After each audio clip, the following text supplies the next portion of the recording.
So ito na mga kalit, natanggal na natin. Ito yung fuel cock. So ang sinyalis nito mga kaduit, yung tipong ginawa mo na lahat, karburador, linis, tune up, pero pagka nananakbo ka ay kinakapos pa rin, parang nabubulunan, parang namamalya. So ang sinyalis nun yung inyong fuel cock.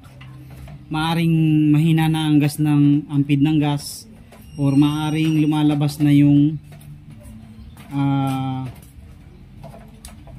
gasolina dun sa manifold natin. Yung dalawa kasi ang hose nito, isa sa manifold, ito yun, at isa sa gasolina, ito.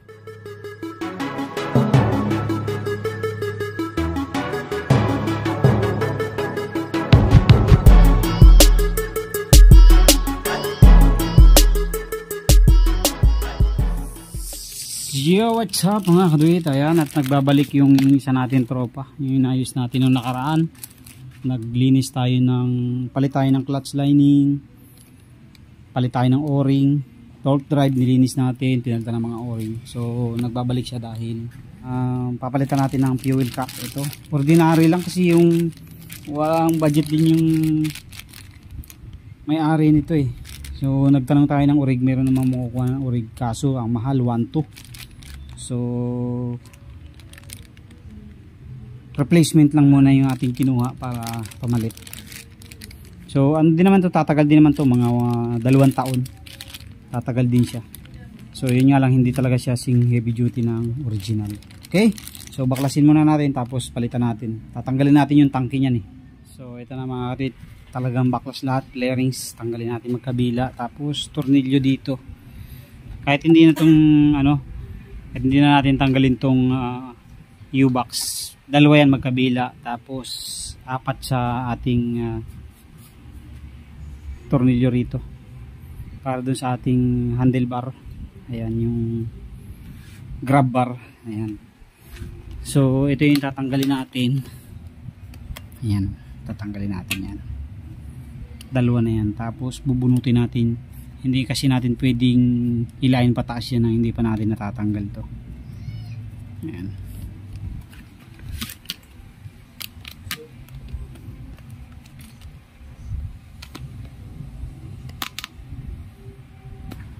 Tapos ito palang gauge natin, tanggal din.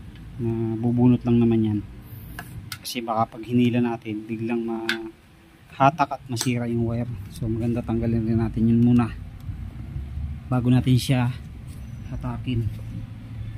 So ito. Hey there. Subscribe to my channel. And also press this bell icon.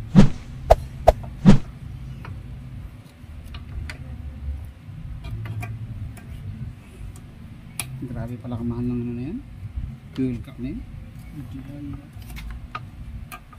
Saka mahal talaga dun kay Einstein.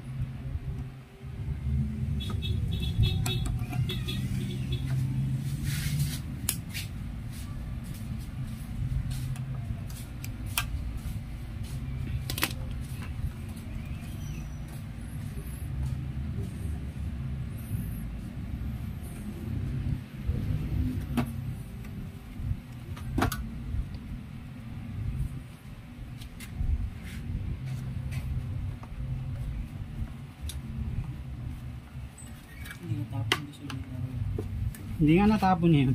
Tapon eh. Lakas ng tulo eh, no? Tapon. So ito na mga kalit, natanggal na natin. Ito yung fuel cock.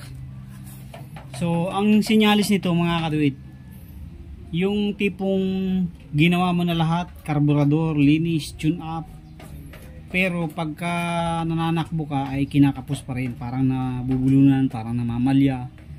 So ang sinyalis nun yung inyong fuel cock.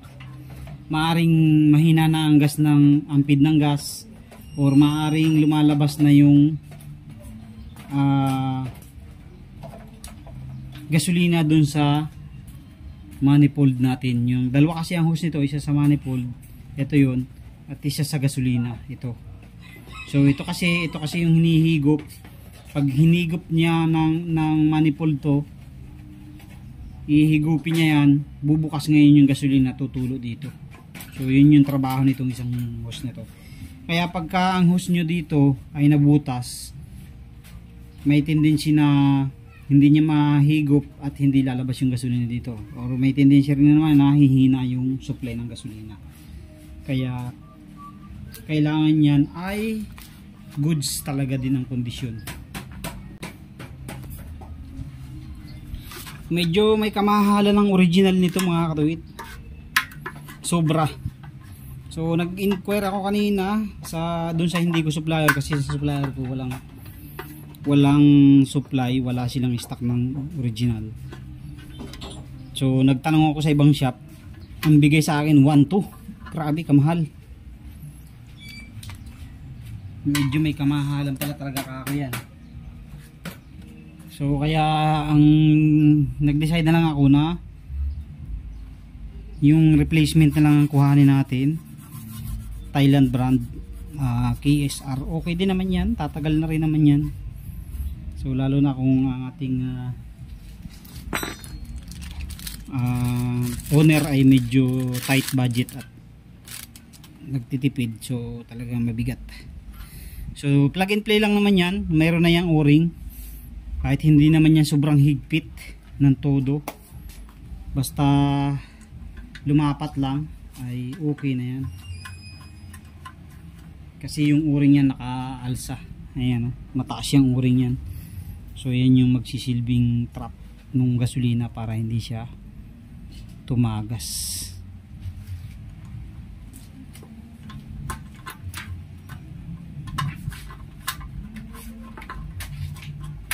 So mayroon niyang washer na tanso, huwag niyong kalimutan na ilagay.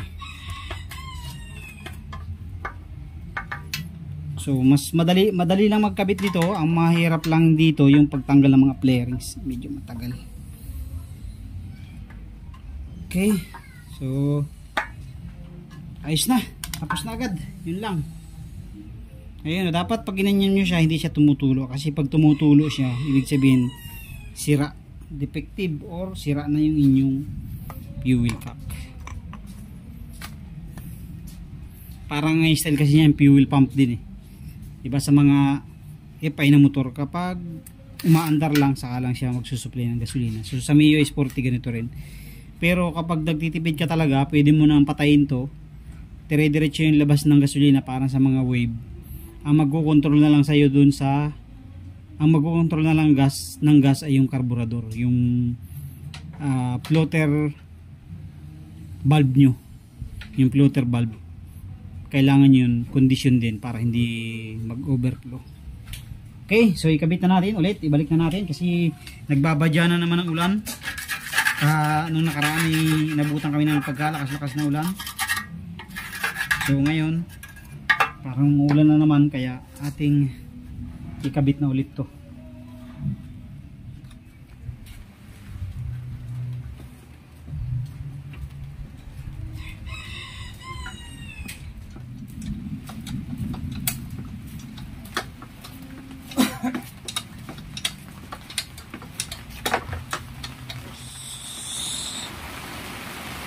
Hos.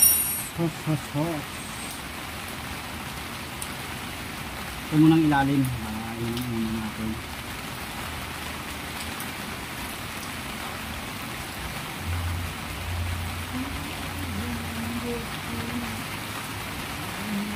Uy, ito yung max. Ako magkakapo.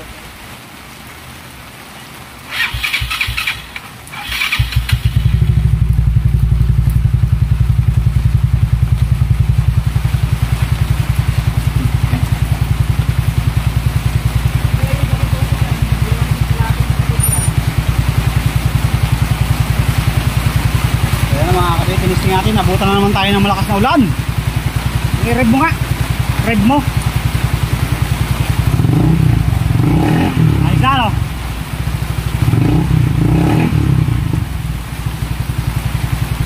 Kasi kahapon pag nire-rev mga karit, namumutok-mutok. So ibig sabihin kinakapos yun ng gasolina pag once na nag-high RPM ka. So yun yung problema na minsan hindi natin makita. Nagpo-focus tayo sa carburetor, sa tune up, sa gasolina, pero ang problema pala talaga yung fuel cap sa Mio Sporty. Okay, naulan na. Yun na mga kaduit, nakatapos na tayo. Naikabit na natin lahat. Okay, testing. So kahapon pag nire-red niya ng ganyan, namamalya.